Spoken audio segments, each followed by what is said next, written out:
like trouble. Alcohol. Under the influence of alcohol, you keep on trying. His reflexes are fast and automatic. Look up to the sky, see him high in the clouds, clutching onto a pace. Super flash. Why thinks he's a superhero. Hi, and welcome to the very first episode of the DC Marvel Battlecast, where we will be discussing all things DC and Marvel related and debate who would win in versus battle matchups. Matchups, not batchups. All right, this is a great start. A great start. My name is Joe, also known as Captain Marvel. And I'm John, the DC Defender. All right, if you think our voices sound a little bit similar, it's because we are twins, and hopefully that will be... I don't think our voices sound exactly the same, but people tell us that over the phone we do, but... Our personalities are different. Yeah. I mean, stick with us, you'll be able to tell the difference. Yeah. Like the really cool, suave one, that's the Marvel guy. And the guy that sounds a little bit dorky, that's the DC guy.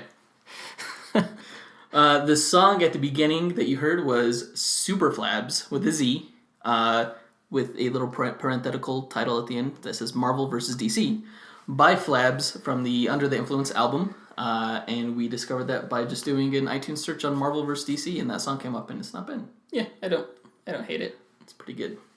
All right. This first introductory episode, we figured we'd give a quick history of who we are, how we got into these comic book universes, and a little bit about what people can expect from this podcast. But first, as we'll begin every episode, hopefully, let's look at the recent DC and Marvel related news. So, if you're listening to the podcast, you already know what how big of a year 2016 is going to be for superhero news. We have Deadpool. We have Batman v Superman: Dawn of Justice. We have Captain America: Civil War, X-Men: Apocalypse, Suicide Squad, Doctor Strange, maybe Gambit. Maybe. I don't think Gambit's going to come out. Yeah, I don't think...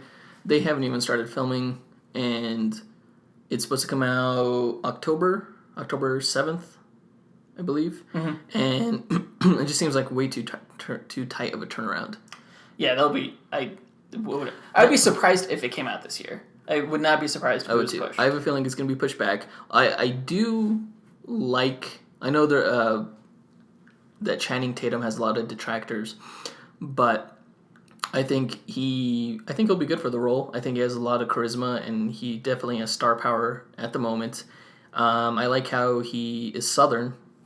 And actually, I just got done seeing The Hateful Eight, the Quentin Tarantino film, and he's in that movie, and he plays... Wait, Channing Tatum is in The Hateful Eight? Yes, and he plays a Southern Cajun character. He has a Cajun accent in the movie, and it was done really well. Nice. And I think it'll be fine. I don't know if the character of Gambit, if he has a big enough draw to turn him into the next Wolverine, which is what Fox wants to do, apparently. Yeah.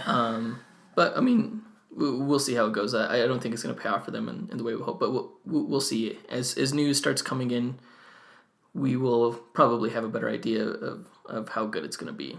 Well, you liked the second Wolverine movie, right? Yes, I did. It was just called The Wolverine. Yes. My biggest concern, and I'm sure a lot of people have this concern, is that Gambit is just going to end up being like X-Men Origins Wolverine. Is there... Which I hated. It's probably my least favorite Marvel movie that came to theaters. I think my least favorite in the past, since they've been doing this since, I think, probably since Blade 1, which I consider the first mainstream Marvel movie. Yeah. X-Men Origins Wolverine is my least favorite that went to theaters. Man-Thing is a horrible movie, but that never made it to theaters. It was just a sci-fi movie. But, Sci-Fi Channel? Sci-Fi Channel, yeah. That's right. We don't know anything about the movie either besides Channing Tatum is in the movie. Right. Pretty much. Like, who do you think is going to be the villain of the Gambit movie? I don't know. That's a good question. Mr. Sinister? I don't know. Maybe the Assassin's Guild, some from there? I don't know. I'm really hoping they save Mr. Sinister for the next X-Men movie after X-Men Apocalypse, because I think he would be a good villain after that. I know Bryan Cranston has expressed interest in playing Mr. Sinister. Really? Yeah. I've never heard Yeah. that. That was it was like at some convention. Like, How does he know who Mr. Sinister is? Is he cooler than I think he is? you never saw Breaking Bad. I did see Breaking Bad. Oh, you did? Yeah, but there was nothing comic book related in that show. No, he's just a badass. Bryan Cranston is like the most badass guy in Hollywood right now. He could just put him in any role, instant badassery. But yeah, I hope they save him for like a legit, not a spin-off, just like the core X-Men film franchise, one of those films. He would have been a great Lex Luthor. Doesn't Mr. Sinister have some ties to Apocalypse anyway?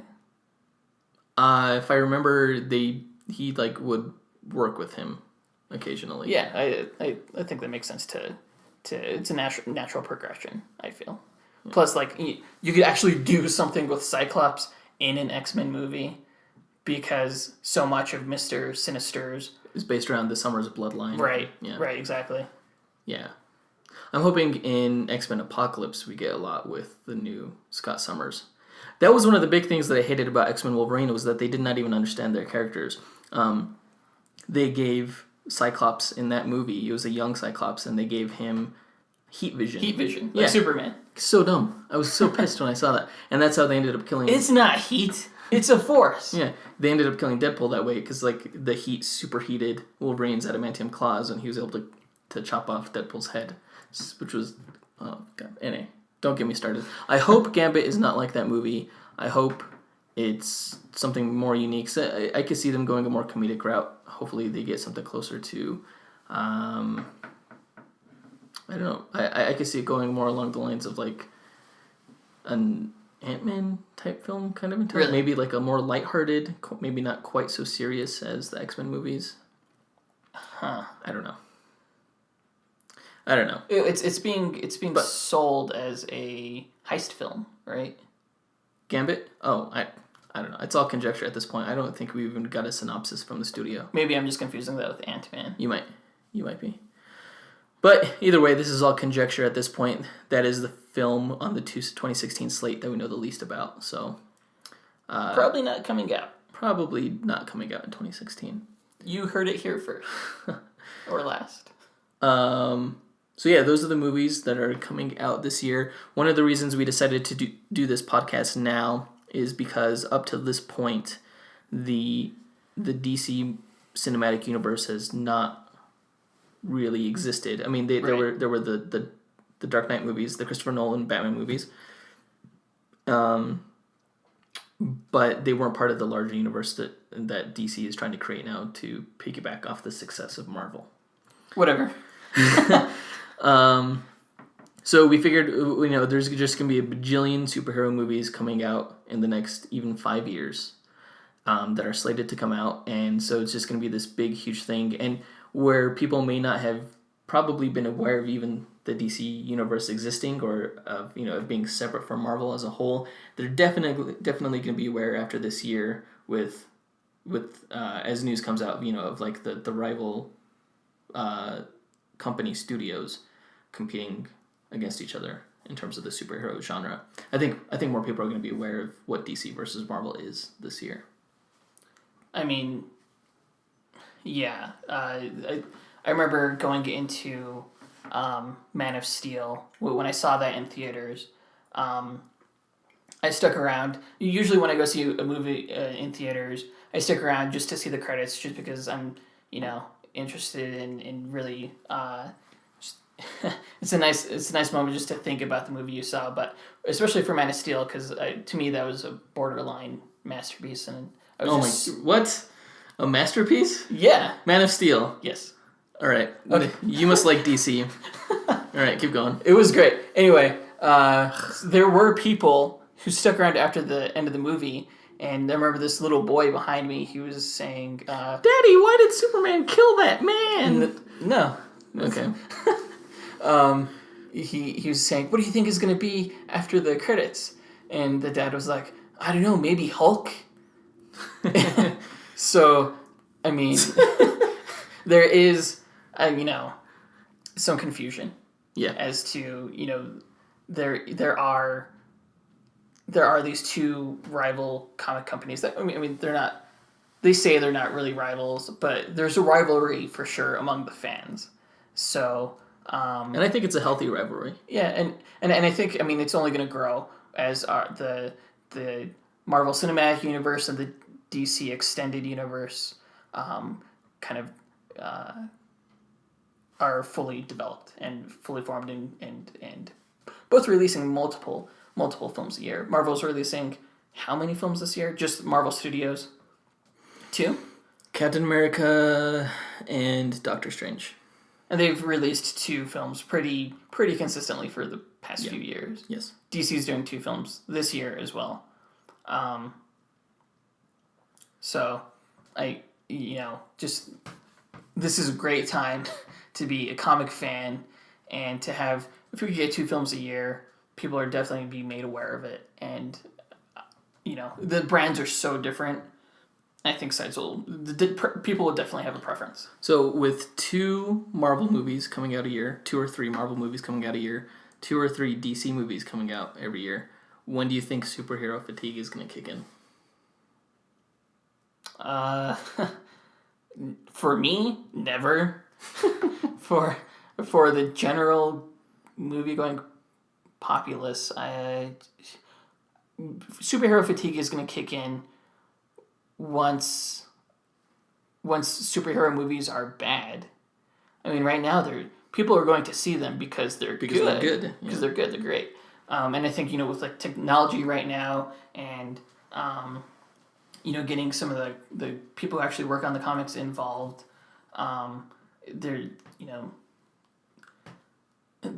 people are excited to see these movies more so than non superhero movies. Seems like each one is a blockbuster. Of the genre. Yeah, each one is a blockbuster. There's so much just fandom around. There's not as much hype around, say, a romantic comedy or something like that. Right. Unless it's one of those stupid Twilight tween. No, they're. I've never seen them, but I'm sure they're fine. I kind of feel like they're not. For that demographic, it's the equivalent. As excited as I get for a Marvel movie, they get excited for their own little piece of fandom. That's probably entertainment. Fair. Yeah, I mean it's fine. It's but they should recognize that the Marvel movies are better. Yeah. I don't know. Although, did you notice they just released the Academy Award nominations this week? Did you notice that no Marvel movies were on there? Like even for special effects or anything like that? I feel like ever since like Phase 1, this is I could be wrong, but this is like the first time I haven't seen a Marvel movie like up for one of the technical awards, like special effects or sound editing or something like that. Well, I don't think there was anything particularly groundbreaking from the studio this year. That's right. Well, no, okay, wait, that's not true, actually. Now that I think about it, I think Ant-Man had some pretty spectacular special effects. They did some really cool things with macro photography and just the whole world. It didn't look cheesy or fake or phony. It looked really well done. So I guess that does surprise me, and I'm sure it was probably considered for a nomination, but I haven't looked at the VFX nominations yet, so I don't know what it would have gone up against. I'm sure I'll look at them and be like, what the hell? Ant-Man should have been here. But I mean, I think Age of Ultron there was nothing new or groundbreaking in terms of special effects off the top of my head that I could think of. So it doesn't really surprise me. So you would have rather seen Ant-Man on there than Age of Ultron? Yes. Yeah, I think so. I think it had better special effects than Age of Ultron. So, what else is coming out this year? Well, Batman v Superman: Dawn of Justice, only the greatest film that's going to ever be made in the history of U.S. cinema. I cannot wait for this film. You kind of stumbled. You sound a little bit unsure of yourself. No. I honestly I can't wait for it. It's gonna be great. It's gonna be great, like Man of Steel was great. Man of Steel was great. Fuck you. All right. Cool. I'm looking forward to being disappointed again at the theater. No. I think it'll be fine. I think it'll be better than Man of Steel. I mean, okay, it will be better than Man of Steel.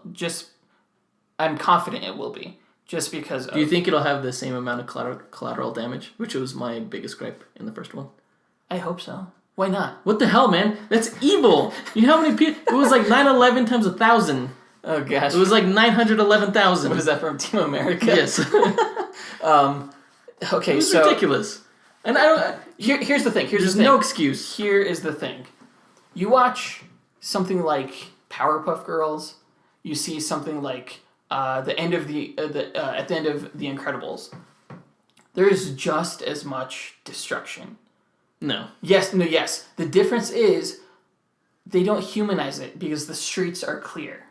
It's like all of a sudden everybody just ran and like they were able to run miles away from this disaster and this robot's just tearing this empty city. There wasn't a big, huge clearing where people and babies and buildings used to be, like in Man of Steel. They decimated like a good, I think it must have been like 2 square miles or something. Yeah. It was Superman. It was Superman and another guy with Superman's powers. Zod. He's not that super. He is. What? He's Superman. So if Goku and like this other Super Saiyan were fighting, they were just like just going across the city and just like laser blasting and punching each other. I don't think people would complain. People complained because it's Superman. No. And they're not used to just, it was a new take on him. That's why people complain. No, they complained because of the way it was portrayed in the movie. There was just as much, maybe a little bit less, destruction in the first Avengers movie. But you know what? No one complained because you saw the heroes proactively trying to protect the citizens. There was no time. He's Superman. There was no time. He can make time. I've seen him spin around the world and turn time back. Oh gosh. This is Superman. Like he just learned how to fly. This was an unprecedented in this universe experience for him. He was just trying to stop the guy, and the guy was fighting back. What do you do? There's nothing you can do. All I can say is I hope Batman kills him because he's a bastard. So you're Team Batman in this, the Batman v Superman. I'm team. I don't give a crap. I know Batman can't beat Superman. There's no. It's come on. No. Well, I mean, without Kryptonite. Kryptonite is... I hate Kryptonite. This is why I don't like DC. This is one of the reasons I don't like DC. Kryptonite. Uh-huh. He's a guy with unlimited potential. He has all the powers, but he has one weakness. So it's like, I could kick Superman's ass with some Kryptonite. Unless he flies into space and then telescopic heat visions me. But he can do that to Batman too. I mean, so he's too overpowered. DC is too overpowered. They're not grounded. Wait, okay. Superman is... That's like saying Thor is too overpowered. No, Thor has limits, and they're very clearly defined. Superman has limits, and they're very clearly defined. No, they're not very clearly Just defined. because he happens to be weak... Superman's only weakness is not kryptonite. I think Man of Steel did a great job of showing that. I mean, he faced adversity, there was conflict. No kryptonite in the movie. No stakes other than the people that were dying. What? He didn't have a problem taking on all those people. I mean, they beat him down, he'd get right back up. He's Superman. Exactly, that's what the character's you wanted Superman to die? I just don't want Superman to be Superman, I guess. I want him to be more like Thor. Well, Thor is Superman. No, Let's be real here. No. Let's be real here. Thor, every single superhero is either Batman or Superman. Is either like not a straight ripoff, like inspired. That's why I like DC, because they are these archetypes. They are these icons. If you were to ask someone to draw a picture of a generic superhero, chances are they're going to draw Superman. They're going to draw a guy with a cape with a shield on his chest. Who's Spider-Man? Batman or Superman? Spider-Man is probably... He's a nice division between the two, in the same way that like Wonder Woman. Which is why he's a better character.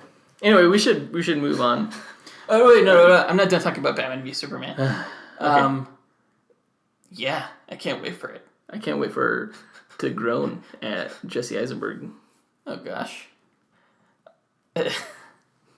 There hasn't been a consistent. So everyone's favorite Lex Luthor is probably the animated series Lex Luthor. Film wise, there has not really been a consistent depiction of Lex Luthor.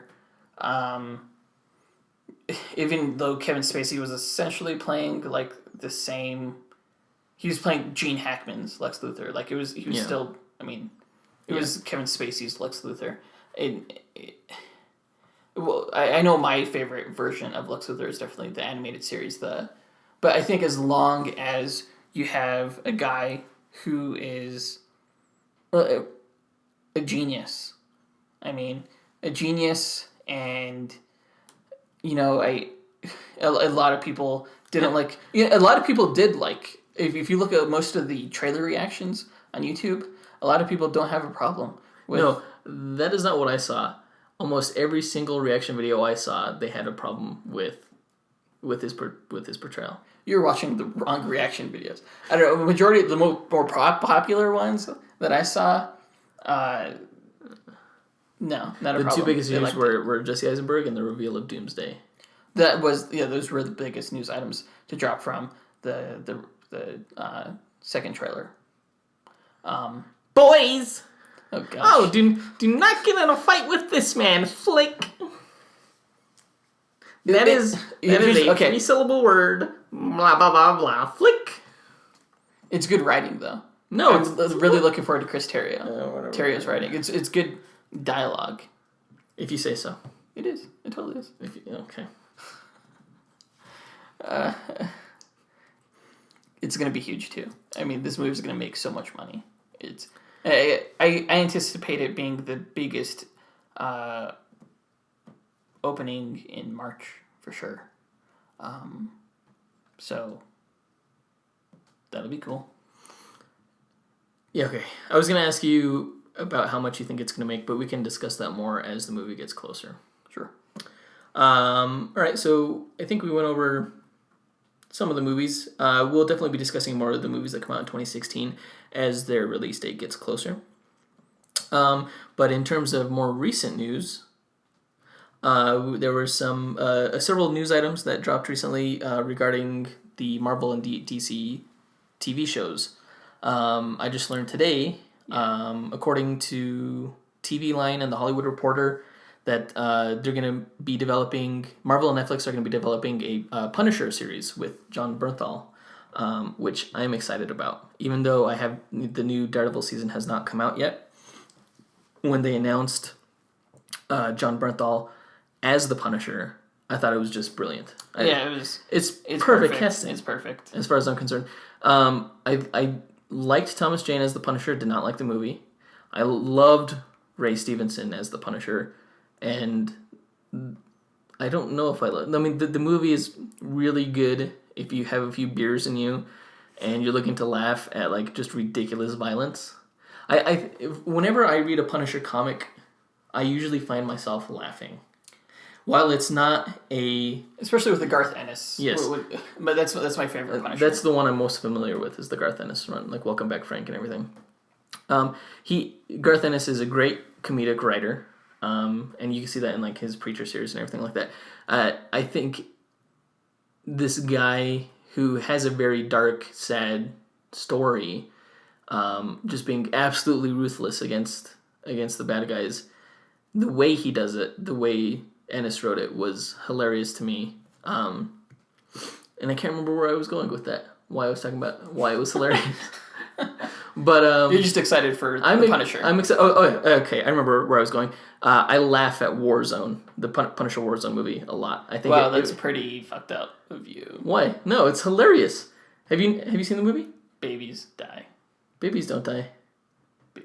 People die. Yeah, bad guys die in a hilarious fashion. It's shotguns to the face, point blank range. It's a guy doing parkour off a building, and as he gets That's right. I totally forgot about that with a rocket, and it's just like, and they just kind of like center like, what just happened? It's hilarious. It's funny. I laughed out loud in the theater. I won't say it's a good movie, but I'll say that I enjoyed it as a Punisher movie, and that it reminded me very much of the Garth Ennis books. I did like it more than the Thomas Jane version. I do think that John Bernthal is going to blow both of them out of the water. I think he has just this kind of crazy, intense, kind of demeanor about him, which you could see easily in like Fury or in The Walking Dead. And I'm excited to see where he goes with that. I remember seeing some of the set clips. I don't know if this is a spoiler or not, so I probably won't say. Spoiler warning.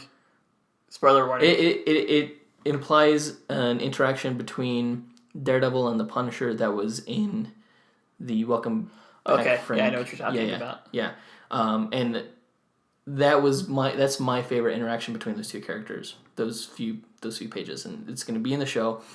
Really excited to see it. Really excited for his take. Really excited that they're making a new Punisher show based off of him.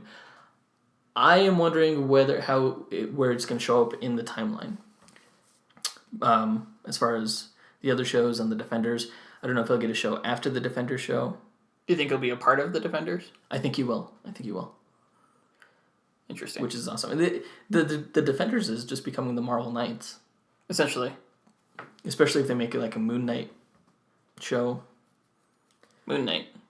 Yeah. Moon Knight was in the Marvel Knights. Well, right. But they haven't announced anything about Moon Knight. Right. Yeah, but I'm just saying if they made a Moon Knight show. Cool. Then it would be exactly like Marvel Knights.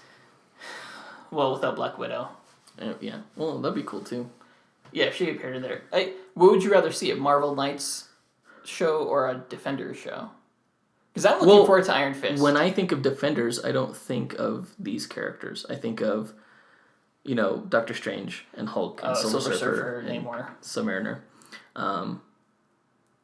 But so the cinematic universe is obviously taking it more along the lines of Marvel Knights and just calling them Defenders, which is fine, I guess. They're doing things different. I think it makes more sense to call them Defenders to try to, kind of capitalize off the Avengers fame. But it's a word that kind of like sets them apart, but kind of links them to the Avengers. Yeah. Just through the words. Do we know who the primary antagonist of Daredevil Season 2 is going to be? No. I think it's going to be a combination of Elektra and Punisher, actually. Do you think... I don't know if Kingpin's coming back. Do you think Vincent D'Onofrio? Vincent... What's the pronunciation on that? I don't know. I'm just going to let you struggle with it and laugh and pretend that I know it in my head. I think it's D'Onofrio, yeah. Vincent D'Onofrio. Let me look it up real quick. Vincent D'Onofrio. Great job as a Kingpin. Oh, yeah, he was fantastic. I hope he's back. I hope he's back for the next season. Really kind of scary. Really intense performance. Like when he killed... Oh, shoot. Spoilers. When he killed some dude, it was really scary. That's not really a spoiler. Yeah, Kingpin kills guys. Yeah, he kills people, you know that. But if you haven't seen Daredevil Season 1 by now... What the hell? Stop listening to this podcast, go watch Netflix and watch Daredevil Season 1. Yeah. Come on. Stop the playhead, watch the show, come back to this exact moment in the playhead. Yes. We'll wait. We'll give you like 2 seconds of silence. Go ahead. Okay. You should be back. Anyway, wasn't that awesome? That was great. Daredevil. I'm a DC fan, not a big Marvel fan at all. Not a Marvel fan at all. But I liked it. I liked Daredevil. He's probably one of my favorite Marvel characters. If I had to choose, it would probably be Daredevil and, geez. So like if you could steal somebody from the Marvel Universe for the DC Universe, who would it be? Ooh. Silver Surfer? Why? Is it for the verse battle matchup discussions? Because he's so powerful? No, he's just... I want to be him. I want to just be like sleek and metal and just surf the stars. With no penis? You can't see it. It's invisible. I warp the space around it, and then when I need it, I unwarp the space, and it's like shabam. Okay. I think if I could steal somebody from the DC Universe for the Marvel Universe, it would probably be Green Lantern. because he's so powerful, and for the battle cast. I think I like the creativity behind the character, I guess. Would Kyle Rayner or Hal Jordan? Who's your favorite Green Lantern? Which Kyle one are you talking Rayner. about? Kyle Rayner. Really? Yeah. And I haven't read the DC comics, so I don't know. I don't know anything about all the... I don't like how they turned the DC comics ever since Hal Jordan came back, and they kind of made, like, they related emotions to all the colors. I thought that they kind of became emo at that point. What? Yeah. No. That was when they solidified the whole emotions, like fear was yellow, everything. Because before that, it was just like... I thought that was brilliant, honestly. It was a good way to rationalize how Hal Jordan came back. I liked the story. But after that, and then you had like purple lanterns, you had blue lanterns, you had red lanterns. It just like really expanded the mythology. It's like it makes Green Lantern not as special anymore, I think, when everybody's a Green Lantern. There were so many Green Lanterns. Yeah, but only one in our sector. Or, okay, see, that's another problem I have with DC. There were like 5 damn Green Lanterns in our sector. There was Jon Stewart, there was Guy Gardner, there was Hal Jordan, there was Kyle Rayner. Oh, and Alan Scott. So it's like, DC, have one Green Lantern. You don't need to have... It's like they lack originality. Well, no, so like one of them was like Earth's Defender. One of them was like partook in Justice League adventures. That's, by the way, I'm doing that with my tongue. I'm not really farting on the podcast. No, he's totally just cutting loose here. You had one of them that like was really a member of the Corps, and like that was the human connection to telling like otherworldly space adventures. One Green Lantern. No! One Green Lantern. He's the ambassador for our sector. That's all you need. That's really what you had. Like, Hal Jordan is the ambassador for it. No, you still have that. I mean... No. Why? You don't Those see, characters still you don't exist. see, like, 7 different versions of the Kilowog alien. There's one Kilowog. There's one chip. You only need one human Green Lantern, and he should probably be black. Why? Just diversity. All right. Who knows? He may be in the cinematic universe. I heard for the I hope so. for the Green Lantern film, it'll be Hal Jordan and Jon Stewart. I just want Jon Stewart. I think they had their chance with Hal Jordan, and there was a bad movie, and well, I won't say it's a bad movie. It was the equivalent of like Fantastic Four: Rise of the Silver Surfer. Because of the Cloud villain? No, not because of the Cloud villain. Well, although they did have that in common, I think the tone, the feel, the quality of the movie matched. And I didn't hate Fantastic Four: Rise of the Silver Surfer. I hated the first one. But you hated Green Lantern? I didn't hate Green Lantern. It was okay. I don't think it was nearly as good as it should have been. I mean, there were fanboy moments where I was like, "Oh my gosh, I can't believe I'm seeing this." It was good. But Any movie that's at least good in parts, those go a long way in my book. They're very, very redeeming. The movies that I hate don't have any of those redeeming qualities, like Elektra. like the Fantastic Four movie. Yeah, the first one. The most recent one. I mean. Oh, the most recent one? Yeah, that one sucked. Oh man, so bad. I mean, actually, the first third of the movie was pretty decent. It was better than I thought. It still didn't go in the direction I wanted it to. Like, it didn't start off in the direction I wanted it to go, I should say. The first third of the movie was surprisingly okay. And then it just went to crap. It just went to shit. I just realized we are super off topic. Whoa, yeah. Okay, so there's the Punisher series. Jonah Hex will be appearing on the Legends of Tomorrow TV series. It was just announced. Yes, just announced. Which, I mean, makes sense, because if you're going to go... They'll travel back in time to the West. Right, if you're following a time-traveling group of DC superheroes, you're going to see Jonah Hex. I hope you're going to see the Legion. Oh, I heard they were going to make a Legion of Superheroes TV show. Yeah, I don't think that's going forward. That would be perfect. I feel like that's the only way they'll never make a movie about the Legion. I feel like it's perfect for a TV show. I'm pretty sure they'll show up in Legends of Tomorrow. Better. I mean, I watch Arrow. I watch The Flash. I've seen a few episodes of Supergirl. I haven't seen the one where they introduced Martian Manhunter. So I definitely intent on resuming that show. Not that I like any DC characters, but Martian Manhunter is a legit DC character. I just can't believe I'm seeing like in the flesh, more or less, on television. He looks good. He looks great. He looks really good. And that's with all these shows. They're so like I mean, especially he looks better than he even needed to be. He looks yeah. They need to put him in a movie. They do. Eventually, I love that character, and I mean, a lot of people hate the fact that he's not a current member of the like Justice League, like post New 52. Really, I think they replaced him with Cyborg because of the popularity of Iron Man, and just introduce more diversity into the Justice League lineup. Otherwise, you have a bunch of white guys flying around. I understood that, so I didn't hate it when Martian Manhunter was taken out because you already have that alien role filled by Superman. But I still really like the character. I'm glad we're seeing a live action depiction of him. I'm glad it's in the Superman universe. He totally fits there.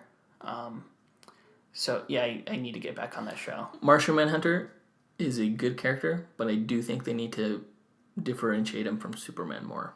I think keep the Martian appearance with the Conehead kind of thing, and just focus more on his telepathic shape-shifting abilities as opposed to his super strength, Martian vision, yeah, all that. Well, I mean, if his whole superpower essentially is, I believe they described his power as, I think this is comic canon.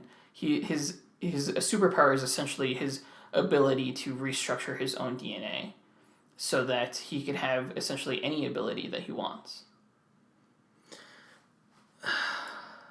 Just stick with shapeshifting and telepathy. Just stick with those. That's all you need. Like, don't even give him flight. Like, give him Martian jet boots or something. Oh gosh! And that's how he can fly. I think if you pare down the invisibility. No. I think. You can make that as part of, like, he could change color along with his shapeshifting. So he's gonna be invisible with Martian jet boots. Yeah. You just be like, where's these flames coming through? No, I mean, okay. He can turn the jet boots invisible because they have special Martian technology. They turn invisible with him. Yeah, his weakness is only fire. And it's like, hey, let's try some take away that weakness, too, because fire weakness is stupid. It's just like kryptonite. Don't give, like, you don't need to have weaknesses for everybody. The problem is they make these characters so powerful that the only way to beat them is with their weakness. So ground them a little bit more, strip down their powers a little bit more, keep the archetypes, take away the weaknesses, make them weak. Make them weak to, getting beaten to death like everybody else. How do you think Superman died? It wasn't with kryptonite. He got beaten to death. Well, okay. Well, there you go. That was a good way for him to die. I'm glad they didn't kill him with kryptonite. Martian Manhunter isn't really his own archetype. He's very much the last, the Superman archetype of like, oh, I'm this outsider, the last of my kind. So again, I think it made sense that they replaced him in the Justice League, and in the movie universe.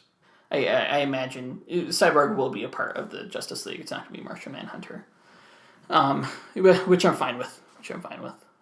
Speaking of being off topic, fuck you. What? Next news item: Connie Nielsen to play Queen Hippolyta. Hippolyta. I think it's Hippolyta. Hippolyta. Like Apollo. Hippolyta. Yes. It's Greek. Any Greek listeners want to? It's all Greek to me. Or I could just Google it. We'll go with Hippolyta. In Wonder Woman, she's Connie Nielsen to play Queen Hippolyta in Wonder Woman, according to the Hollywood Reporter. Yes, Connie Nielsen Nielsen. Nielsen. Like Leslie Nielsen. Like Nielsen Connie ratings. Nielsen Yes. was she was the female lead in Gladiator, Yep. and she's I like her casting more than the other rumored castings for this role. Nicole Like Kidman. Nicole Kidman. Robin Wright, Penn. Yeah. She's not Penn anymore. No, just Robin Wright. Wright. Yeah, she hopped off the Penmobile a while ago. They got divorced. Anyway. That's an interesting way of saying that. I think, well, I mean, because why is it better? She has dark hair, just like Gal Gadot. So I suppose.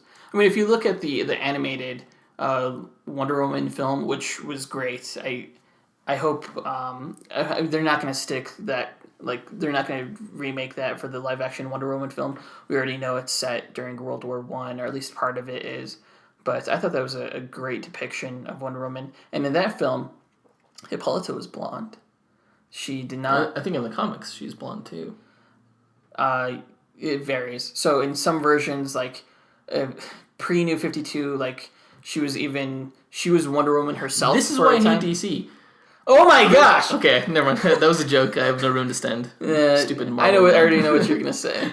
You hate all these different continuities and universes and stuff. Anyway,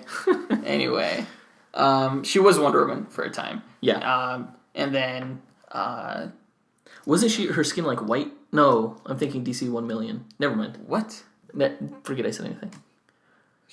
Are you asking if No. was a white No, I person? mean like her skin was the color like she was made out of stone. I'm thinking DC 1 million. Never mind. Shut up. already? And no, yeah, you're right. In the New 52, she was blonde. I don't. Yeah, it's not a big.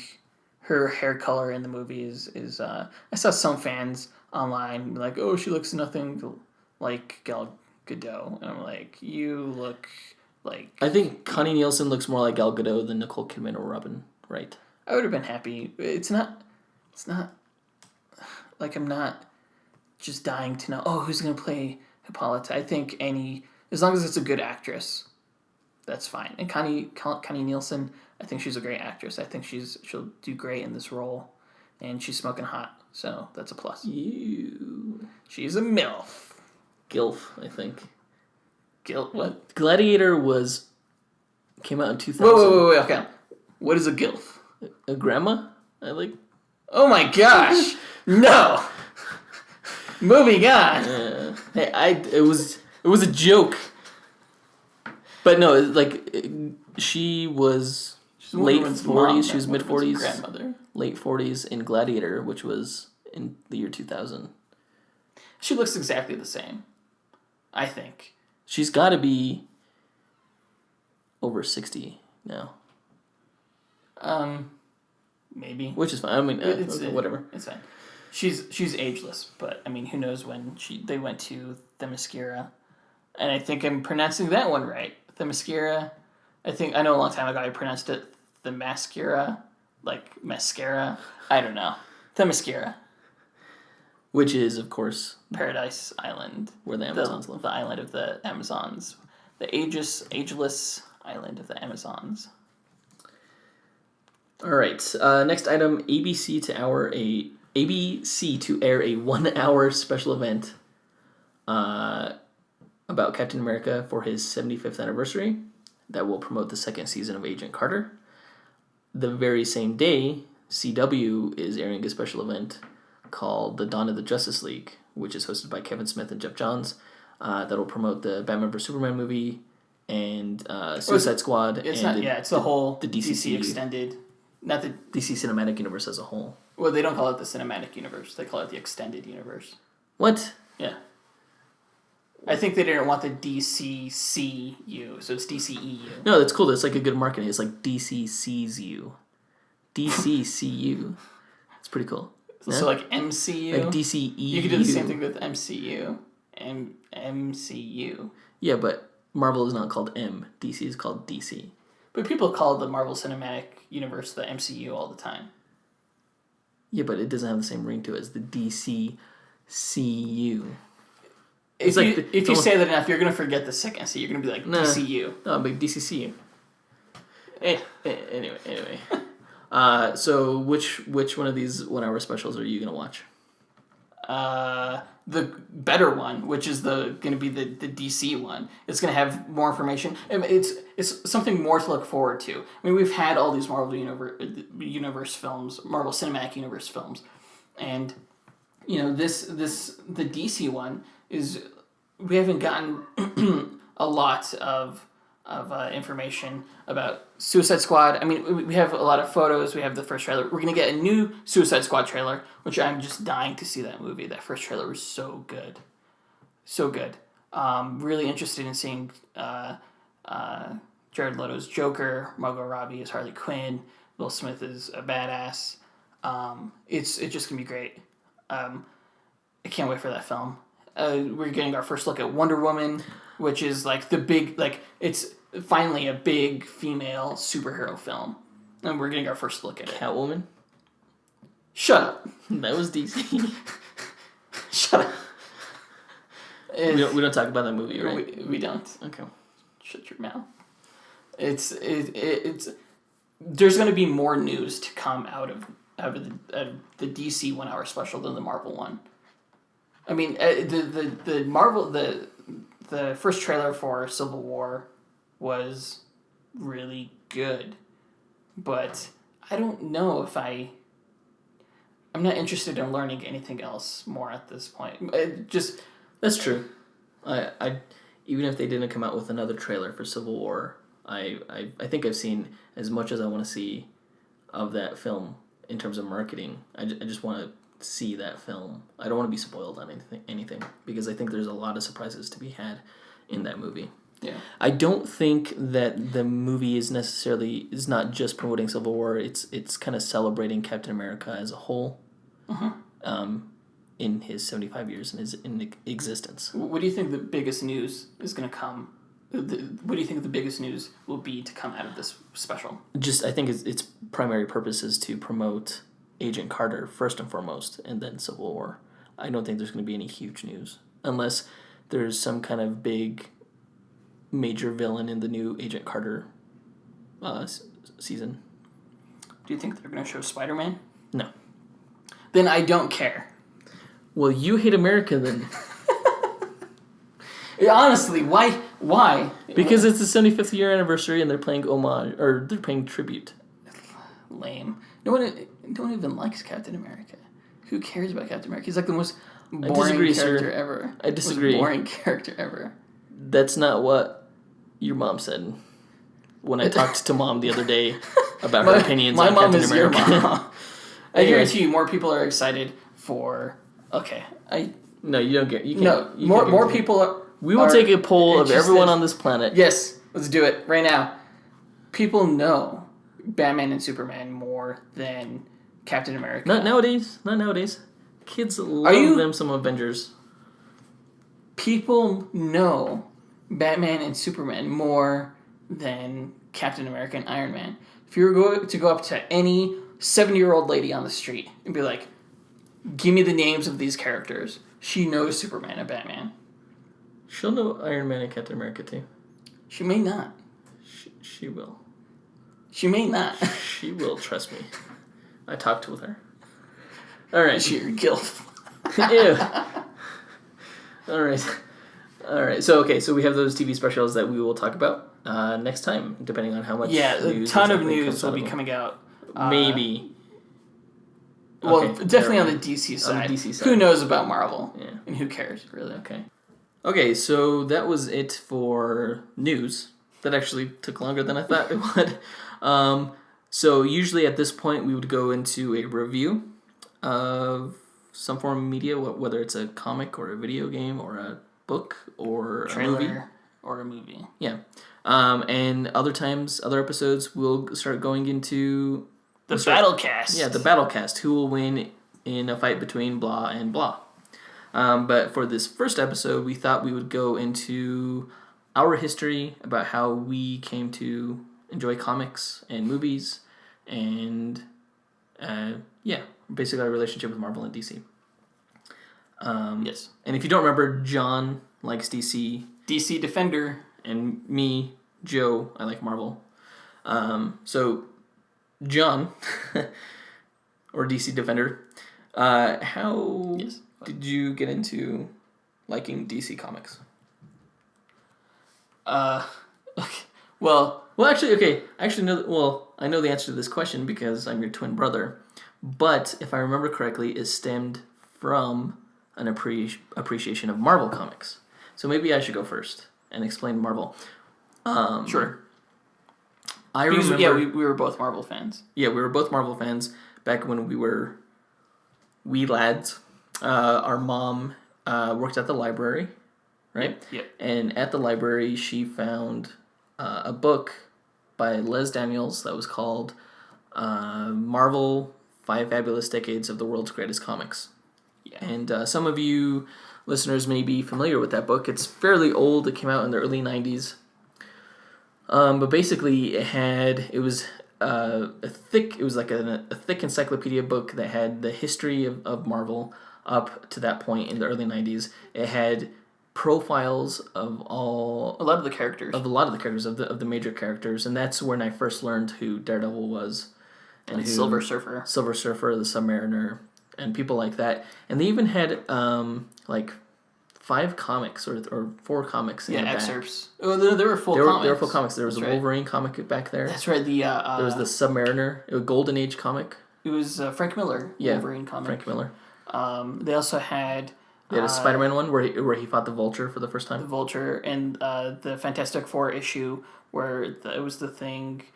Oh yeah, This Man, This Monster. This Man, This Monster. Fantastic comics in the back. Yeah. And it really opened up a whole new world.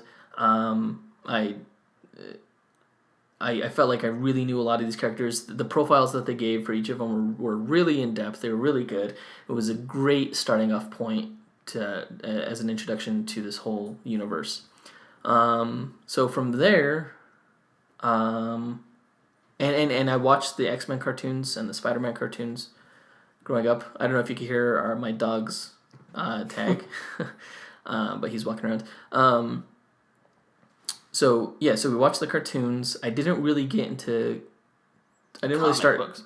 collecting comic books until about 6th grade. We were too young really to buy them ourselves. Yeah. So, and busy with school. So. Yeah. So we knew the characters. We knew a lot about them actually. Yeah. We knew the cartoons. Started collecting the comics in 6th grade. And yeah, it really just grew from there. I collected comic books from all eras. I had a few Silver Age comics and not any good ones. I just got them because they were old. Well, And I really started collecting in from the late 90s to about 5 years ago, actually. I kind of got out of it. And it may be because the books didn't interest me as much anymore. Or it may be because the Marvel Cinematic Universe was really just whetting that Marvel appetite. But I'm looking to get back into them. And if any readers have any suggestions for the best books out now, I'd gladly get back into it. I know Secret War. Did I say readers? I meant listeners. Sorry. Any of you faithful, loyal readers out there. I know their Marvel's version of Flashpoint. I think that's what it is. I could be wrong, but essentially they're universe resetting storyline. Yeah. Secret War. So it's Marvel now. I think they just finished. Yeah. They did, and I was really interested in picking that up, and I just never got around to it. I'm gonna pick up the trade paperback for that, because any comic that has, I remember just seeing a preview of one of the issues, and it had Punisher and Doctor Strange, out in space, exploring the body of the Watcher. Punisher, yeah. So I was like, oh, I never get to see those two characters team up. So That is an interesting combo. Yeah, I really want to read it. So I'll have to check it out when it comes out on TPB. But, okay, so we started collecting comics in about 6th grade. Collected a lot of them. That's about the same time that you got into DC, right? Yes. Why? Our next door neighbors, they had a huge Superman collection. they collected every single Superman comic, which I think at the time was like 4. It was Superman, Man of Steel, Adventures of Superman, and Action Comics. They were collecting all 4 of those series from the death of Superman up until that point. So they knew we collected comics. They let us borrow them, and I don't know what it was. It was just a really good, interesting storyline. The art was great, and I think like This was back when Superman was the electric blue Superman. well, yeah, like they had up until that point. So those comic covers, just being a twin, I was like, hey Joseph, look, Superman, like there's 2 of them, they're twins.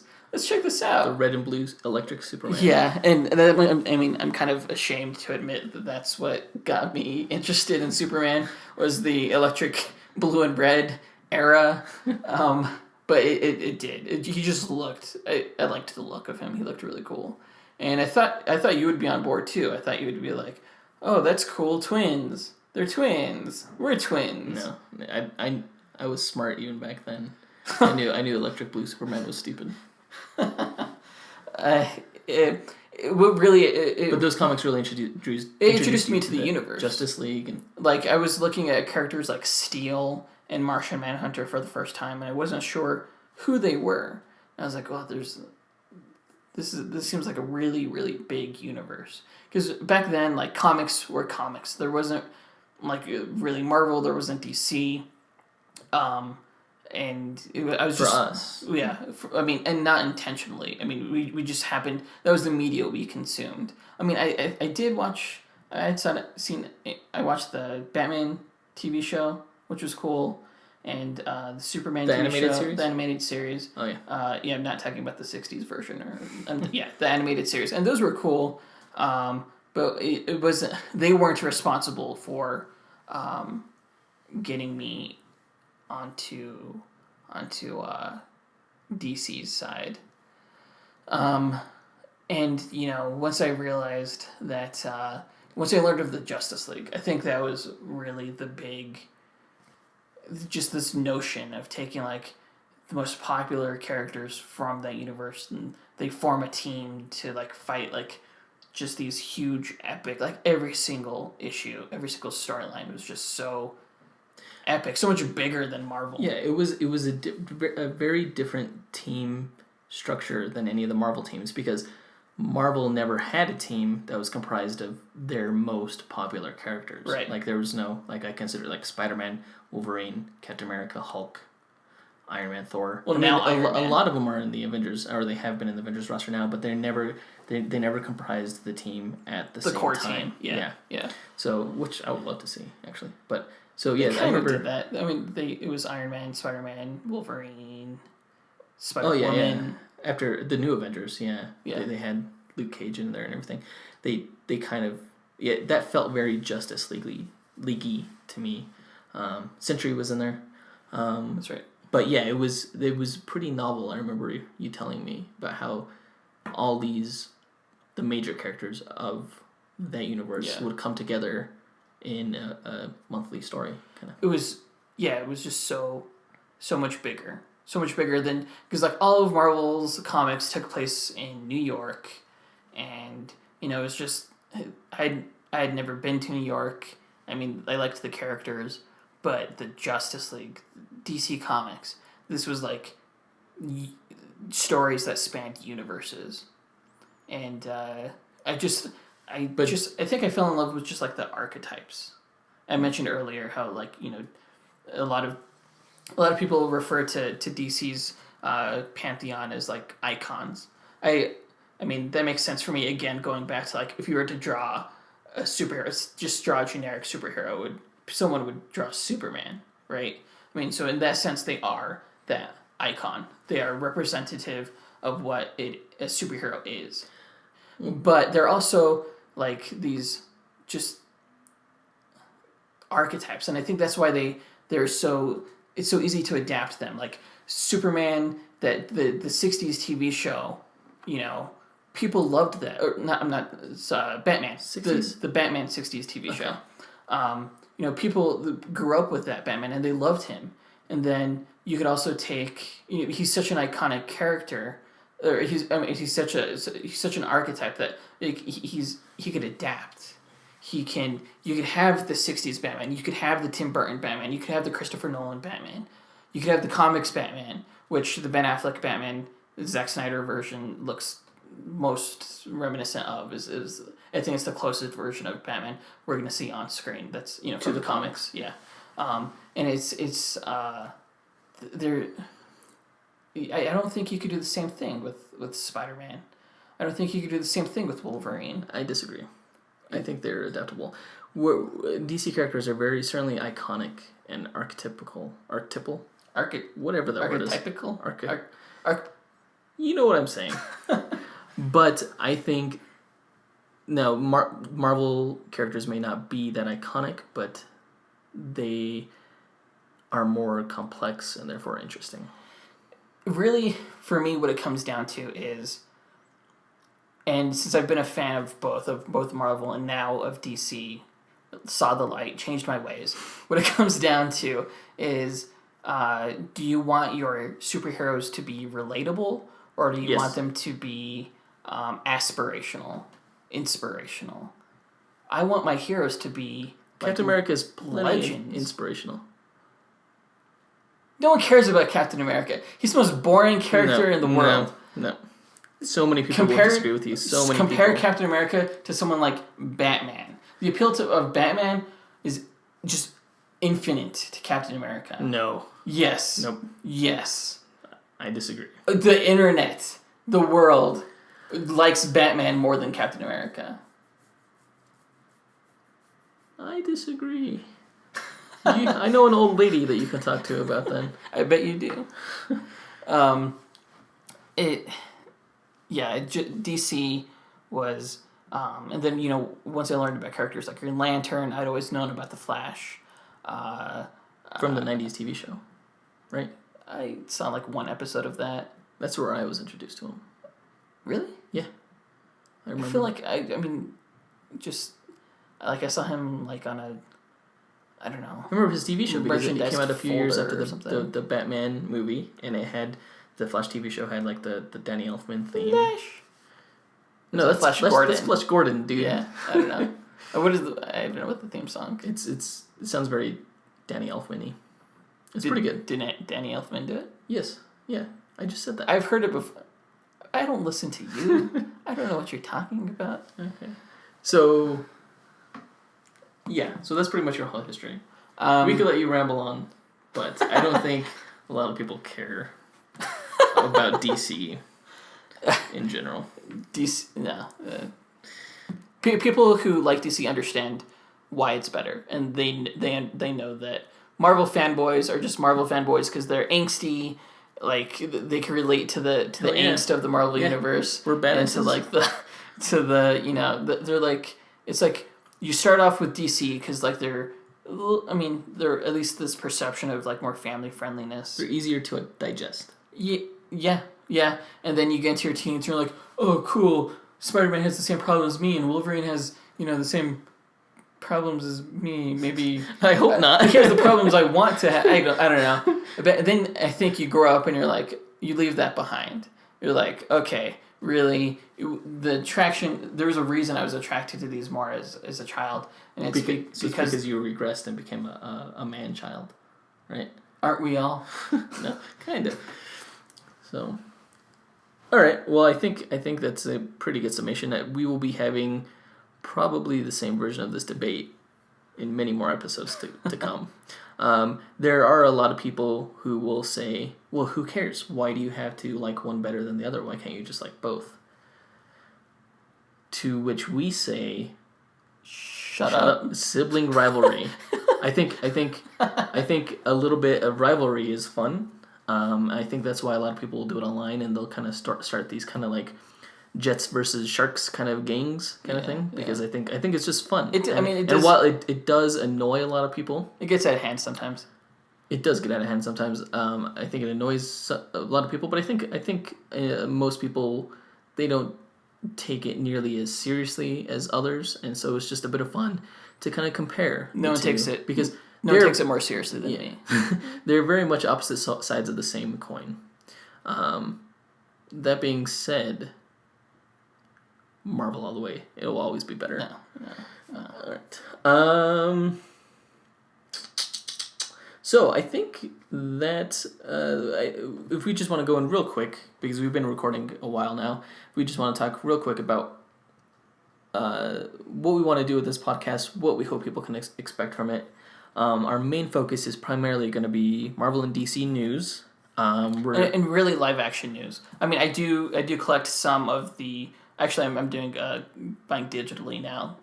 That's fantastic. DC Comics. Yeah, it's great. It's nice and convenient. I have it on my phone anywhere I go. I'm gonna do that as soon as we stop recording. But yeah, primarily the media that most people have access to. I mean, the circulation of comics has really gone down. I really think that over time, I mean, comics will never die, but I definitely think the more popular media form, the way people, a majority of the populace will digest these characters is through movies and television. Yeah. So, I mean, I don't... And we're seeing these movies less and less influenced by the comics and kind of more taking on more look at Civil original. War, it's pretty different from the comic. I loved Civil War. Well, just for more nerd cred, top 3 favorite DC stories. Oh, shit.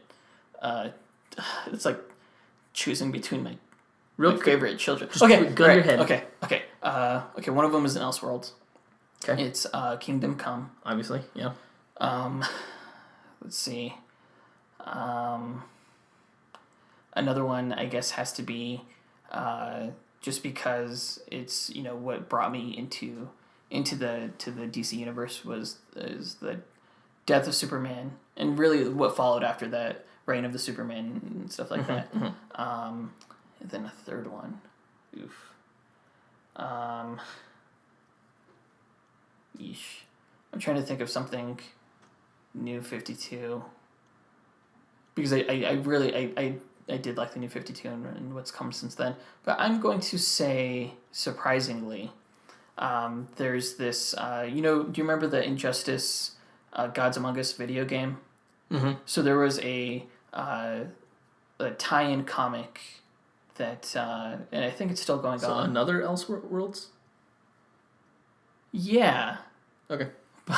But not because I like diverging from the main storylines. It's just like those are sort of like those they define the it's new spins on these characters that like I mean those are my 3 favorites, but I still definitely like the core universe. I think my 3 favorite Marvel stories are going to be a little bit more generic. I think they're a lot of people's favorite Marvel stories. Definitely like the Infinity Gauntlet storyline. I thought that was fantastic. Definitely like Alex Ross's and Kurt Busiek's Marvels run. That was a good one. That's not really an Is that? No, it's not an Elseworlds. It's Marvel's version of Elseworlds. It goes through the history of the Marvel universe. If I have to, quick honorable mention, I thought Civil War was fantastic. There were some parts of it that didn't really click with me, but I think the concept was pretty awesome. Even though I did feel like it recycled the whole theme of the X-Men. But that's honorable mention. That's like 4th place. My number 1 favorite Marvel storyline is the Earth X and Universe X. That's definitely that's a definite Elseworlds. Well, whatever Marvel's version of Elseworlds. It's the Kingdom Come version. Yeah, it's Marvel's Kingdom Come, and both done by Alex Ross. You cleared your throat as I was saying that. It's Marvel's Kingdom Come. So I think it's fantastic in that it lists everything you want to know about most of the characters' histories, and you see their futures, and it really defines the Marvel universe for me. It's my favorite book. I mean, 2 of my favorites, Injustice and Kingdom Come, they're both they're like if the DC universe had like its like timeline catalyst. split. Yeah, there's like this catalyst, the split timeline. One would